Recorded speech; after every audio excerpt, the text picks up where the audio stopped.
சாப்பிட்லாம். அதுவும் குறிப்பாக கொஞ்சம் நெய் சேர்த்துட்டே வந்தால் முட்டு வலி வராது.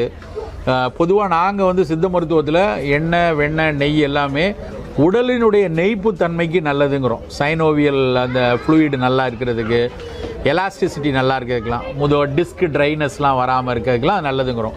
ஸோ அதனால் கண்டிப்பாக நீங்கள் வந்து ஒரு கொஞ்சம் குறைவாக எடுத்துக்கொள்ளலாம். குழந்தைகள் வீட்டில் இருக்காங்கன்னா கண்டிப்பாக கொடுங்க. நெய் வெண்ணெய்லாம் எடுத்துக்கலாம். அந்த கிளாரிஃபைட் பட்டராக இருந்தாலும் சரி, வெறும் பட்டராக இருந்தாலும் சரி, கண்டிப்பாக எடுத்துக்கிறது நல்லது. குழந்தைங்களுக்கு தான் கேட்கணும். தண்ணீர் என்ன கேட்டீங்க? தண்ணீர் வந்து ஒரு நாளைக்கு 2.5-3 லிட்டர் வேணுமா மினிமம். இரவில் படுக்கும்போது கொஞ்சம் வெது வெதுப்பான தண்ணி குடிக்கணும். படுக்கிறப்ப 2 கிளாஸ் வெது வெதுப்பான தண்ணி. காலையில் வந்து ரூம் டெம்பரேச்சரில் குடிக்கணும். இப்போ நீங்கள் கொஞ்சம் வெயில் இருக்குன்னா நீங்கள் நார்மலாக கொஞ்சம் குளிர்ந்த தண்ணியே குடிக்கலாம். ரொம்ப குளிர்காலம் ரொம்ப இருக்குது அப்படின்னா கொஞ்சம் ஓரளவுக்கு வெது வெதுப்பாக்கிக்கலாம். அளவு வந்து நீங்கள் காலையில் எழுந்து 2 லிட்டர்லாம் குடிக்கக்கூடாது. 1 லிட்டர் 2 குவளை தான் 400 ml